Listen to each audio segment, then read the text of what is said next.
Nice to be back with you. This is Alan Armitage, and our walkabouts have been quite wonderful. I've been able to meet so many of you.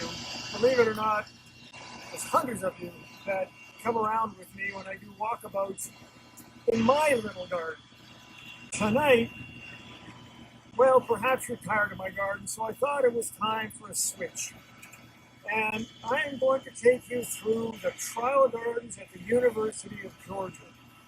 The term trial gardens is just what it says. We look at a ton of plants from different companies. Data is taken. The companies are made aware of how well they do. They come visit, and it helps them, as well as gardeners all over the country, and particularly in the Southeast, obviously, to figure out what plants work best. I would like to tell you that every plant is as good as every other plant, but trial gardens kind of throw that idea out the window. But we're going to have fun tonight. The trial gardens have been around since approximately 1984. I was one of the ones that started this. It is going strong under the tutelage right now of Dr. John Luter and his day-to-day person who really does all the work, Brandon Coker. And it's beautiful. It's 7 o'clock in the evening in beautiful Athens, Georgia. There's so many horticultural things to see here.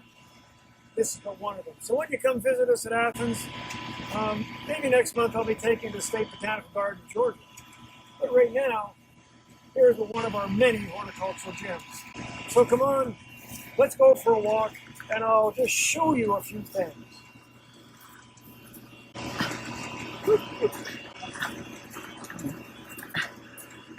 Alan.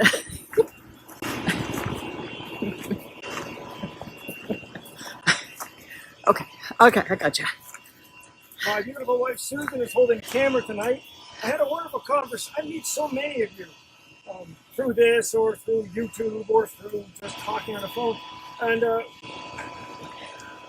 I've had the occasion just recently to talk to a wonderful lady by the name of Sherry Lejeune. And Sherry's just full of ideas. My God, I was exhausted after talking with her. But she said, get somebody else to hold the camera, Alan. So my wife Susan, say hi, Susan. Hi, everyone. gets to walk around with me and wondering what the heck I'm talking about. So come on, you'll see a few people wandering around as well. It is open to the public. And but I'm going to show you a few things as we go. So come on.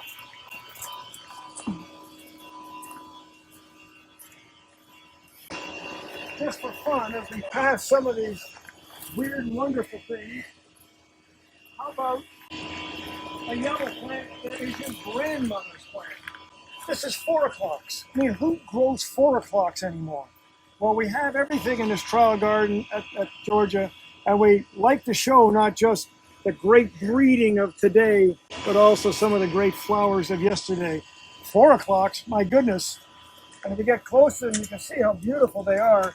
This is a yellow form. Usually they're pink or white, and they just reseed everywhere. So don't even worry about trying to propagate the heck. They will come back year after year. So as we go through this other bed, and I'm just getting you started, by the way. There's this great saying in horticulture. I love it, even though I think it is the most ludicrous thing I've ever heard. This great saying in horticulture is, friends don't let friends buy annuals. Now, I want to tell you, you're going to see a ton of annuals today. The trial garden is mostly, although I would say 60% at least, if not maybe 70%, annuals from the great breeders of the world. And so this is planted every year as new material comes in. And what you're going to be seeing tonight is the newest of the new. Now, before you get frustrated, you say, well, that's great, but where do I buy it? Some of these things you're going to have to go online for. Some of these things you're going to have to go to your best garden centers. Go to my app. Many of these plants tell you where to be found online if you can't find them locally. But here is a great group of plants. Caladiums, old-fashioned caladiums, but look at them. If you slowly pan through these, Susan, you will show people how spectacularly beautiful caladiums are. Sure, if you're in Wisconsin or you're up in Pointe Claire, Quebec, you might not get this kind of growth. They love heat, but I want to tell you, everybody seems to be getting lots more heat these days. My brother up in Waterloo, Ontario, was complaining of 90-degree temperatures for weeks at a time. So caladiums may be it. This is from a company called Classic Caladiums out of Florida. I know the breeder well, just fabulous stuff. So I'm not going to go to every single cultivar, but you know, if you look here, you know, this one is called Puppy Love, and look how beautiful it is. And this is just one of many fabulous plants. Come on, Susan, we got lots to show. My wife is going to just show you as we walk. She's been here many times, but you know, it's just spectacular every time you come here. So we're going to, and as I say, this started in 1984. Believe me, it wasn't like this in 1984. And that's a whole talk for another day. But we're going to walk up these little stairs. I don't know if you know Boston ferns. Most people like to hang Boston ferns from their porch or gallery or whatever else, and they're usually green. This is one called Rita's Gold, from a lady by the name of Rita Randolph from Tennessee. Fabulous plant. We've had that for years. It's an annual, obviously, but look how pretty it is. It just glows. So as we walk through, I'm going to now take you. I should overview the garden. Alan, they can't hear you. I'm sorry. I'll stick closer to the phone so you can hear me. There's a bunch of background noise you're probably listening to as well. I apologize, but hey, it's a university. What can I tell you? So as you look at the overview, you look at plants like these. Aren't these beautiful? And Susan's going to walk around and just show you a couple of other beauties. And these are Calibrachoa. And believe me, Calibrachoa, if you haven't heard the name, it's just because you've called them mini petunias. This is the #1 selling annual now in many areas of the country. Because look how gorgeous it is in containers. This is one called Cha-Cha Tangerine. And this is from Ball Plants, Ball Horticulture, and they do a fabulous job in many of the plants. But we have material from breeders from all over the world here. And that's the fun of it, because we get to see everything that's new. And I'm going to just walk you down the aisle, and Susan's going to show you things. You're going to knock your socks off, and you're going to say, oh my goodness, where do I do now? There's some Kupfia she's showing you right now. Look at that fabulous little thing. It's just awash in bees and bumblebees and everybody else. Caladiums work just as well in baskets. And you can see the caladiums I showed you in the ground look just as well in baskets. And again, this company called Classic Caladiums is certainly one of the foremost breeders in this country and in fact in the world. There are some, you just can't go anywhere without looking at these fabulous plants. Again, look at this plant. This is Cha-Cha Diva Apricot. Now, where are you going to find Cha-Cha Diva Apricot? Well, it's going to be hard right now. But there are some spectacular Calibrachoas from many other companies. One of the companies on the app, if you have the app, is Proven Winners, and there's a ton of fabulous Proven Winner things in here as well. So if you just look at these things, you can't help but be impressed. So come on, Susan, we're going to walk around a little bit more. There's probably some questions that come. If there are, Susan, just yell them out, and I'll do my best. But don't worry about it. Stay close to me. Okay, so we're going to come and look at a few other plants as well.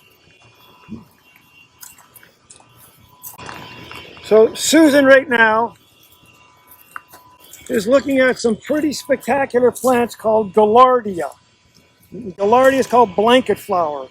And you can see yellows and you can see tangerines and all sorts of them in here. And of course, what we do with the data, or what they do, I say we, I used to do it forever. But what they do with the data is they collect it every couple of weeks and they see how well they are doing and how many flowers and how long they're in flower, etc. This is a group of plants called Heated Up. And this is a proven winner. So Heated Up Gaillardia, easy to find. And boy, they do look pretty nice. So we're going to walk down here through this vine of a jasmine vine, a golden jasmine.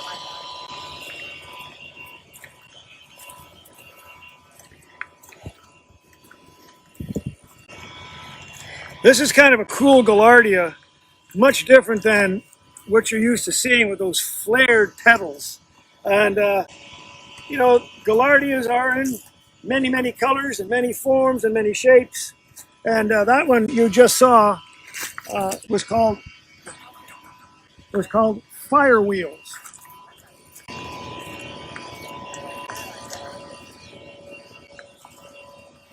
Where Susan is now is we're looking at a plant that I'm seeing everywhere in the garden centers.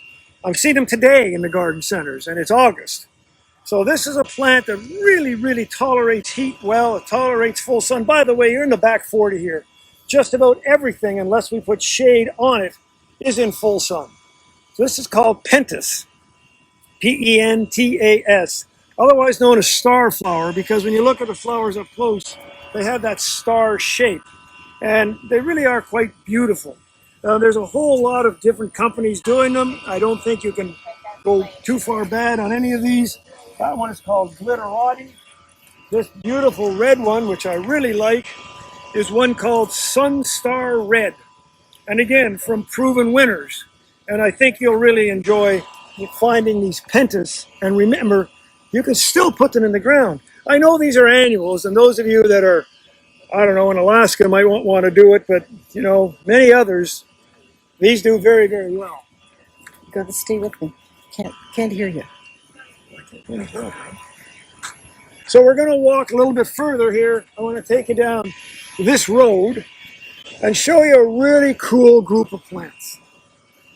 The garden itself, again, there's a few places missing. That's why we have trials. If they happen to conk out, well, that's the way life is. Because, ladies and gentlemen, even though we like to think of a Vinca or a Petunia or a Hydrangea or whatever as just big groups, it's a cultivar world. That's what the breeders do. They try and breed better plants every year because they're simply not all created equal. But I want to look at this group of plants called Vinca. Botanically, for those of you who are into botanical names, its real name is Catharanthus. The Vinca is actually the ground cover that is a perennial. But I want to show you this. We're going to walk slowly down this Vinca trial. I'm going to start here. Big flowers. And this one is called Cora. This has been a fantastic plant from Syngenta and disease tolerant. Just really been a good plant. So Cora is always one you can find, assuming you go someplace that actually tells you the cultivar. But she's going to go a little further with me and see some other big flowered ones. You know, here's one called Valiant. Look at the size of the flowers here. And again, they're just big and beautiful, and we can just go a little bit further. And we have these ones called the Tattoos, which over time have lost their really cool look, but they are a good plant regardless. But again, what I'm showing you here are the big flowers. There's a lot of different Vinca. But I want to show you something really special from good friends of mine at Suntory. It's a Japanese company, and look at these. They are small flowered, but there must be hundreds of them. This is a series, and again, I see this in the garden center, so it's not like you can't find these things. It's called Soiree, just like the Soiree, S-O-I-R-E-E, Soiree Kauai. Kauai, sounds like a Hawaiian name, but you know, they are truly gorgeous. The one she just looked at was red shades. This one here is white peppermint. And as we go further down, we see coral. And over here, another beautiful shade. I'm loving these small flowered Vinca or Catharanthus. And boy, if I get flowers like that, and look, they've been doing that since, well, these were probably planted in April, May, probably April. And they've been doing fabulous ever since. So there's a ton of things to show you, and I'm just going to keep walking with you until you leave me. Remember, it is 7 in the evening.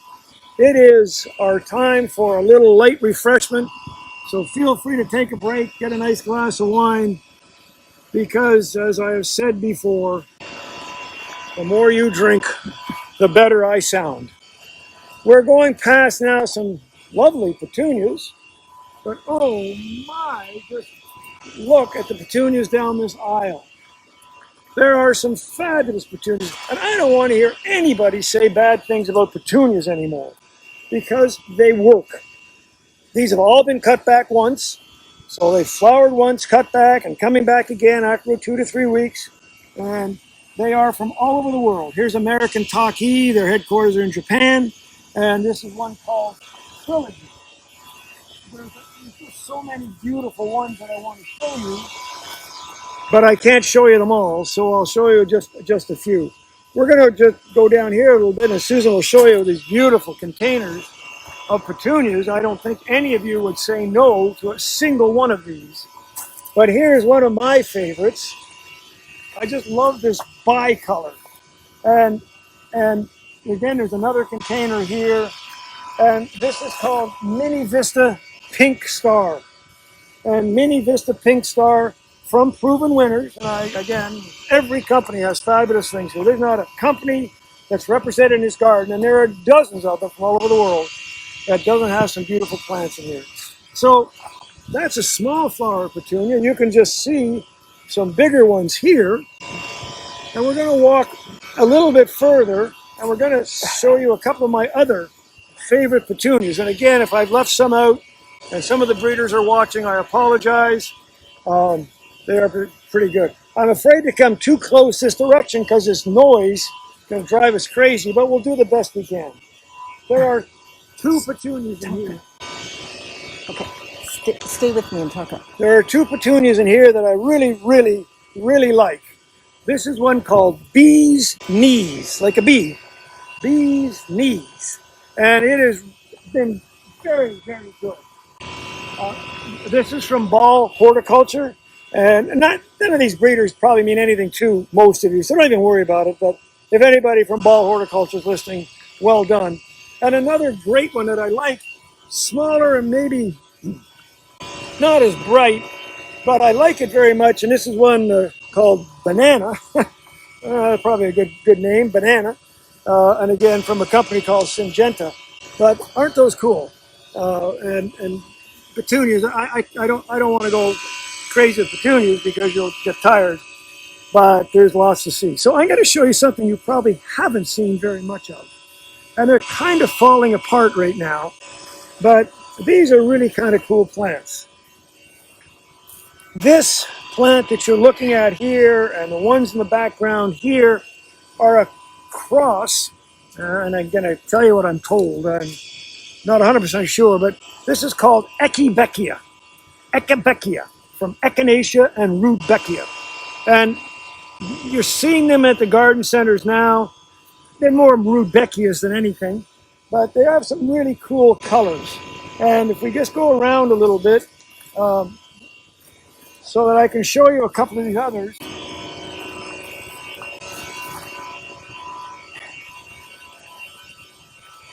It is August, and they're starting to fall apart a little bit, but you know, these are really quite beautiful. And they all do have names. So this is Sizzling Sunset, Echibeckia. And you can find these online. You can find, I really have not been a fan of them, but the last 2 years in this garden, they've been pretty good. They're falling apart. Okay, big deal. But they have looked great for, months. So there's your Echibeckia that you probably don't know very much of. And then we're going to go back around again. My poor wife is going dizzy here. You all right, Susan? Yeah, just keep talking close. She tells me you can't hear me, but I can't yell anymore. Be a close talker. Well, we've talked about Echinacea. And not everything in this garden is annual for sure. And we have talked about some of the purple cone flowers, Echinacea, and oh my, some of this new material is just beautiful. The colors on red ombre, O-M-B-R-E, red ombre, really, but it's beautiful. And look at this yellow. This is part of the Sombrero series, and the Sombrero series, there's a lot of them out there from Darwin, which is, again, works with Ball Horticulture. Fabulous plants. Sombrero Poco Yellow. And we just walk. Look, here's another new group of plants called the Kismet, Kismet, Kismet Series. This is Kismet White. Now again, I can bore you to death, I can confuse you to death with all the echinaceas out there, but there's just 3 different groups I've shown you quickly. The Kismets, the Sombreros, and the Ombres, and so we're not going to run out of these for any time soon. Okay. So we're going to walk a little bit more, see some of your grandmother's plants. Oh my goodness, they just keep going, the echinaceas and everything. But come on, hon, we can't do any more echinaceas. Zinnias. You know, zinnias. I don't know what to tell you about zinnias. The big zinnias, which I'm going to show you in a minute, just going to show them those there in the back. Those are the big zinnias. I'll show you what I'm looking at over there. And there's some really fabulous improvements in plant breeding in some of these larger zinnias. You know, to me, a zinnia is just kind of another name for disease and death. But they have changed over the last 5 years. However, I would never have said disease and death with a small flowered zinnia. And you know, you got to just love some of these things. Here's one called red and yellow. There are some spectacular zinnias down here that don't get disease. And I'm just making sure I get the right ones. This is Sahara. And there's a ton of the really beautiful, small flowered, I'll say dwarf if you'd like. These are probably no more than a foot tall zinnias that I always recommend if I'm talking about zinnias. However, people want the big ones. People want those they can cut. And the ones they can cut are looking pretty darn good. Again, it's August, so remember that we've had lots of 90 plus days. We've had lots of even 100-degree days, lots of full sun. And these are doing pretty darn well. And again, I don't mean to make excuses, because I'm seeing a bunch of mildew right now. If you look closely at this white stuff, this is what powdery mildew looks like. You don't see it. How are you doing? You don't see it on the smaller zinnias. They don't get that disease. That's why I'm always recommending small zinnias instead of the big ones. Hello. Hello. Look, we got gang in the garden. We are live, by the way. We're going around the world right now, so just say hi. Anyway, as we walk down these zinnias, they're not half bad. So we're going to keep going.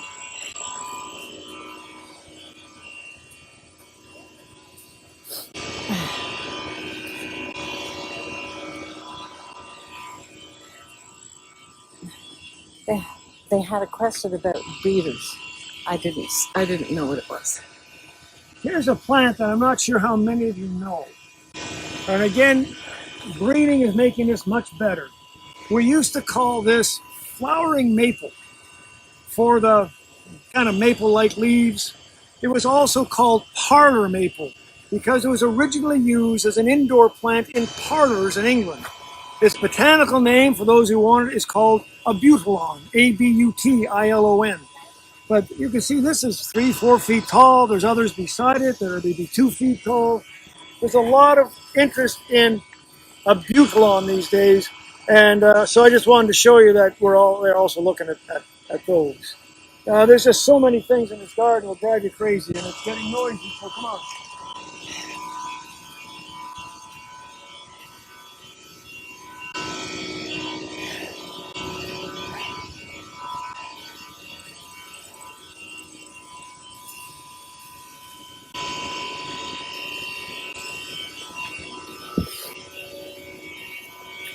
So again, we can be here all night, and I'll probably do another 10 minutes or so with you. 7:24. Okay, we've done about 25 minutes already. Probably another 10 minutes, and if you don't get at least 2 more glasses of wine, you're going to fall asleep anyway. So we're going to continue a little bit because again, there's so many wonderful plants in here that I can't even begin to tell you. Come on.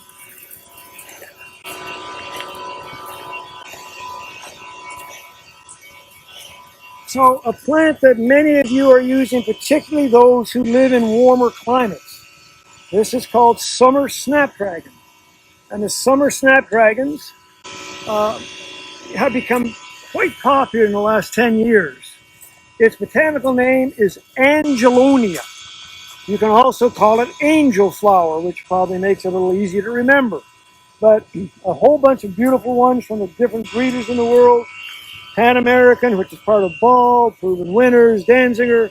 All of these people are doing some pretty special angel flowers that we can all use. They just eat up the heat, eat up the light. A snapdragon in general kind of falls apart when it gets hot. This one is not a real snapdragon, but does not. So we're going to walk just to a few more things, and then I'm going to let you go. Come on, we're going to walk all the way down through here. What?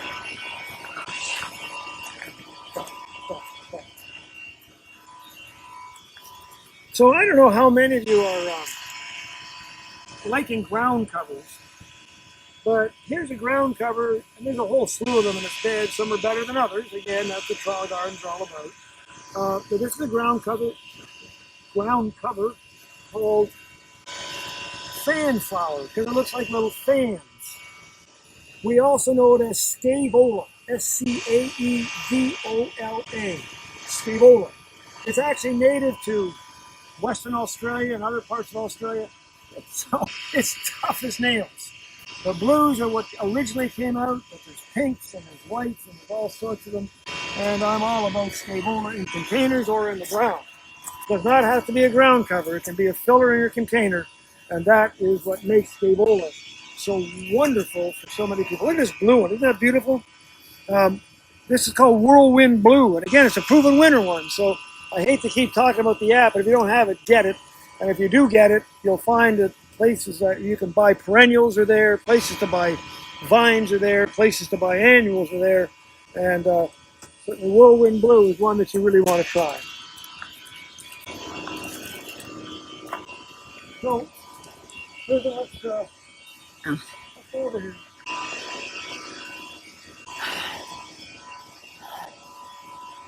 So I'm just taking you around the garden. Oh, by the way, you may have noticed, I think I can thank Sherry Lejeune again. There's no bird feeders here. Apparently, I was doing too much bird feeders in my garden. I was told enough. So, but we have a lot of birds in here, believe me. There's a ton of birds in here because there's so many good things for them to pollinate. And of course, other pollinators as well. So come on, we're going to go and just show you a couple of other cool plants.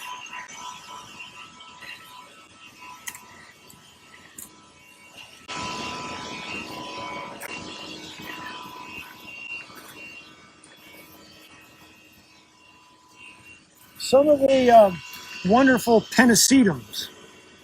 This one is called Red Rocket. The grasses are tough to beat, particularly as fall comes. They flower in late summer and fall. And this pennisetum called Red Rocket is going to be perennial for many of you. Some it won't be, but so what?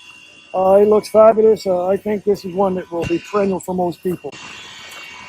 Can you explain the difference between Ligularia and... Oh. Okay, somebody asked me to tell you this between Ligularia and Farfugium. We actually saw one. Susan took a picture of one up there as we were walking. There's none.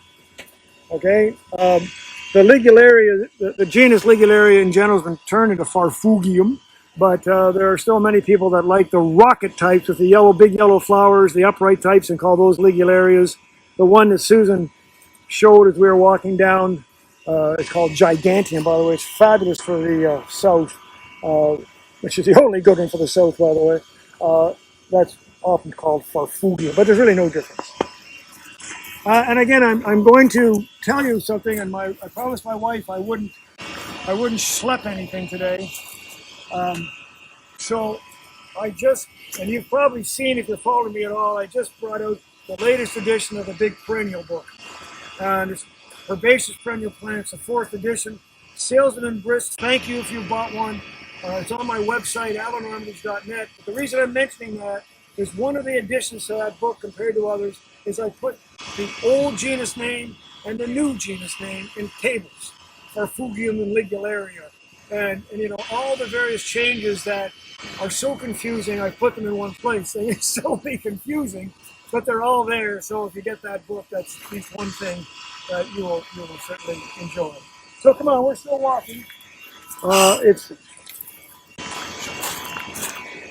And you can see we're just having a lovely old time, and people are having a lovely old time. Oh, by the way, there's this, I don't know if you can, let me get here.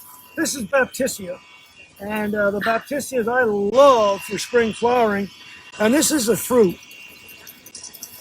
I don't know if you can hear the rattle. They're sometimes called children's rattles, because kids love taking them down the street. But they also can easily be collected and can be propagated. They're mostly hybrids, so I'm not sure what you're going to come up with. But the Baptisias are just great, not only for the flowers, the form, but also for the fruit.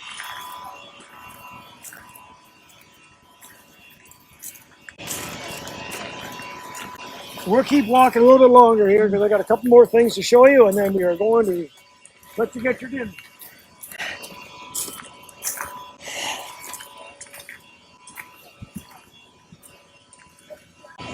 Salvias. You remember salvias. Everybody remembers salvias. Red salvia. Well, guess what? Red salvias aren't always red. And one of the cool things about salvia, here's a great one I love. This is called the Rockin Series. Rockin. The breeder forgot the G, so I guess we'll have to put up with it. But it's Rockin Red and Rockin Fuchsia is what you're looking at, and Rockin whatever. And they've been good. And I don't know. So there's this lighter color part of the flower of the petals, and the sepals are the darker part, and the sepals tend to stay on all the time. But as kids, we were pretty bored. You know, growing up in Canada, they say we're all boring Canadians. We don't know what to do. So we did a lot of salvia sucking. And in here, Susan's making faces at me. In here is, of course, the nectar. And some is sweeter than others. But this one ain't sweet, I want to tell you. But anyway, with the old red salvias, we just love to go by the public parks and suck on salvias. So, you know, it's like watching the paint dry, watching the grass grow, watching the salvia suckers. Which one is this? Linda This Wallace? is rocking here, and then down here we have another Linda one. wants Oh, this one. Susan loves these two. And the bicolor, there's red and white bicolor here. The blue one that she just passed is one called So Blue. Again, proven winners. So it's done very well, as you can see. I love all the salvias. And by the way, the bees, the butterflies, the pollinators, salvia is one of the best pollinators for the garden. Okay, which So one? it's just great stuff. And this one here, look at this. Look at this one. I mean, this is a new one. This is part of All America Selections. Now, if you don't know what All America Selections is, that's the national trial component that gets plants from breeders to send them to various trial gardens like this. So the breeders, and they can get an award from us at Georgia or at, you know, Illinois or Pennsylvania or whatever, but this is a national award. If the All-America Winners gives you an award, it's pretty cool. This is an entry. We like this, of course. This is just called purple bicolor right now, but it's pretty cool. I guess I like it. I don't know. It's beautiful. I like it. Well, Susan likes it, therefore it must be good. You know, what do I know? But anyway, so I want to show you just a couple of other things. Just poke your camera through there, Susan. You can see we do a lot of work with hydrangeas and buddleias and verbenas and all sorts of things. This is a perennial garden you're looking at here. We're not going to go through that tonight. I've shown you enough perennials from my place and other places, but there's a lot of cool things here. So come on, we're going to show you a couple other things. I'm going to show you a couple of perennials because they're so beautiful. So Susan is going to point at this beautiful yellow daisy, and it's from a breeder in Illinois called Intrinsic Perennials. This guy, Brent Horvath is his name. He's fabulous. And I just can't get enough of it. This is called Glitters Like Gold. And there's another one he did called American Gold Rush. And if you can find these, I know I'm talking a lot of names, and you may want to review this because, you know, these are all saved on my website. But they are really quite terrific. It is August and they're falling over, but who cares? Look how pretty they are. And for those of you crazy native people, of course, the Rudbeckias are native. My wife is, it's a little warm out here, by the way, and Susan's kind of dying. But for the native people, you know, you probably won't guess what this is. Believe it or not, this is a sunflower. This is called the hairy sunflower, and if you feel the leaves, they're really hairy. And it's called Helianthus, which is the name for sunflower. Helianthus mollis, M-O-L-L-I-S. Fabulous when not in flower. Actually, it's much better. It's actually better when it's not in flower. The flowers are big and bold and bodacious, but it starts to open up when it begins to flower. But it is pretty cool. So those of you who are into natives, there's Rudbeckias I just showed you, Helianthus here, and so many other things. All right, we're going to head back towards where we came. And Susan's going to show you another fabulous hydrangea here. This is one called Pinky Winky. It's been out for a while, but you might notice the stems are really dark, almost black. And they're certainly, or at least purple anyway, and then the flowers have a lot of pink on them. These are even better, believe me, much, much better in the north than here. Ain't so bad here, are they? So, you know, the pink is better further north. I go to my friend Liz's in Wisconsin, or I go to my friend Linda's just up north in the mountains of Georgia. These look much better. However, stay with me, Susan. We're almost done. I think my wife is going to need wine more than we are. Anyway, she's going to stop right here, and you're going to see these quite wonderful collection of canna lilies. And canna lilies are just in many, many colors. They're really quite fantastic. The leaves, you know, what the breeders have done is try to reduce both pests and diseases on cannas because they can get them. But there's a whole slew of new ones called, well, this one is off. Most of these are called Canova, C-A-N-N-O-V-A, but there's many others as well. So, I mean, the old-fashioned cannas are fine, but these are so much better.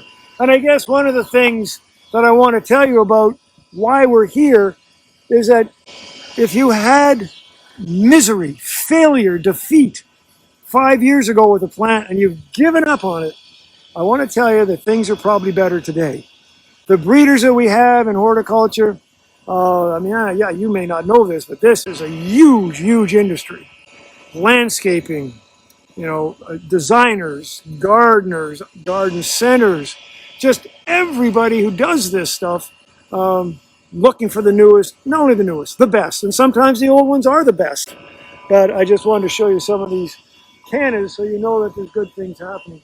We're going to go a little further here. Slow down. Some Cleome. And again, this is a Cleome that's upright. Doesn't shatter quite like the species one. This is Senorita Rosalita. Senorita Rosalita. And it does very, very well. If you can find it, get it. So all these things I'm telling you about are probably driving you crazy, and I can't apologize. It's just the way it is. So if you like this stuff and you want to learn more, I'm here to help you out. If you don't want to learn anything, that's fine too, because it's certainly beautiful just as plants. Just enjoy what we have. We're going to go up here a little further, and I'm going to be taking you out soon.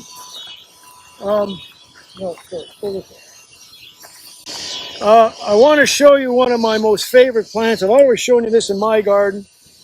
This is certainly one of my favorites this year. I just can't tell you enough good things about it. This is Globe Amaranth, and you can see it's just one more flower to look at. It's called Gomphrena, and the one you're looking for is called Truffula Pink. Truffula Pink. Oh my goodness. And look how beautiful it is now. It's been beautiful like this for a long time. And in my crummy little garden, it's still lovely. It's still one of my favorite plants. So there's one that you're going to see more of, and I'm going to take you to a couple you don't see nearly enough of. Is it? Nope. Here. There's two yellow daisies that I'm going to show you here, and I know we're getting tired. I won't kill you here. There's two yellow daisies. This is one that was actually quite popular for a while, then kind of just retreated. I don't know where it went, and it's called Melampodium. Melampodium. Melampodium, and just covered with yellow daisies all summer. It's just a wonderful annual. And I don't think it's one that we can beat. This is called Jackpot Gold, by the way, but I don't know what you're going to find out there. And then another one that we just don't see nearly enough of, again, a very old-fashioned plant called San Vitalia. I don't even know what it is except San Vitalia. And this is one that has come and gone, but landscapers love it. And people who want low-maintenance gardens love both of these things. This is, again, a proven winter plant called Sunbeanie. I don't know where they came up with that name. Somebody was smoking something. But Sunbeanie. And so we're going to just do a few long shots here. My wife just says it's time. So I take a long shot down here. Remember the first sweet potatoes. I've told you, I haven't told you the stories. I will. I do something on this Instagram TV. Kelly Garcia, who is one of the ladies that helps me, she's putting all these things on for you. Maria Zampini, another lady who is spectacular and helps me. They put together something on Instagram called Instagram TV where I give stories about, was there really somebody called Joe Pye? How did sweet potatoes become ornamental, for goodness sake? But look at them, and they are pretty special. The original ones called Blackie and Margarita are just as good as what you're seeing here. But the breeders have made all of the sweet potatoes a bit more compact, so they're not quite as voracious. They don't eat your house quite as quickly. But aren't those beautiful? And the same